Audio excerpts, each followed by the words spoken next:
മുൻ മഹിളാ കോൺഗ്രസ് നേതാവും കൊട്ടാരക്കരയിൽ കഴിഞ്ഞ തവണ UDF-ന്റെ സ്ഥാനാർത്ഥിയുമായ ആർ രശ്മി BJP-യിൽ മറാർജി ഭവനിൽ നടന്ന ചടങ്ങിൽ സംസ്ഥാന അധ്യക്ഷൻ രാജീവ് ചന്ദ്രശേഖറിൽ നിന്നാണ് അംഗത്വം സ്വീകരിച്ചത്.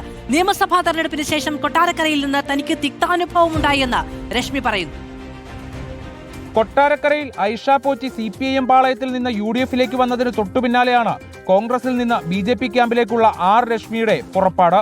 BJP സംസ്ഥാന കമ്മിറ്റി ഓഫീസായ മാരാർജി ഭവനിൽ വെച്ച് സംസ്ഥാന അധ്യക്ഷൻ രാജീവ് ചന്ദ്രശേഖറിൽ നിന്ന് രശ്മി അംഗത്വം സ്വീകരിച്ചു. കൊല്ലം DCCയുടെ ചുമതലയുള്ള ഒരു നേതാവിൽ നിന്ന് കൊട്ടാരക്കരയിൽ വെച്ച് തനിക്ക് തിക്താനുഭവം ഉണ്ടായതിനെ തുടർന്നാണ് പാർട്ടി വിടുന്നതെന്ന് പറഞ്ഞ രശ്മി KPCC അധ്യക്ഷൻ സണ്ണി ജോസഫിനടക്കം താൻ നൽകിയ പരാതിയിൽ പരിഹാരമുണ്ടായില്ലെന്നും തുറന്നടിച്ചു.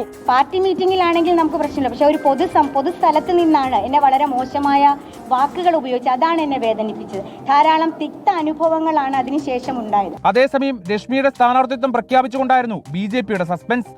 എനിക്ക് 100% വിശ്വാസമുണ്ട്. രശ്മി ഈ വരുന്ന തെരഞ്ഞെടുപ്പിൽ ഞങ്ങളുടെ ഒരു സ്ഥാനാർത്ഥിയായിട്ട് മത്സരിക്കും.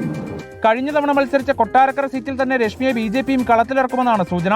KN ബാലഗോപാലിനെതിരെ കഴിഞ്ഞ തവണ മത്സരിച്ച് 57,000 വോട്ട് നേടിയ രശ്മി മുൻ കൊല്ലം ജില്ലാ പഞ്ചായത്ത് അംഗം കൂടിയാണ്. റിപ്പോർട്ടർ, തിരുവനന്തപുരം.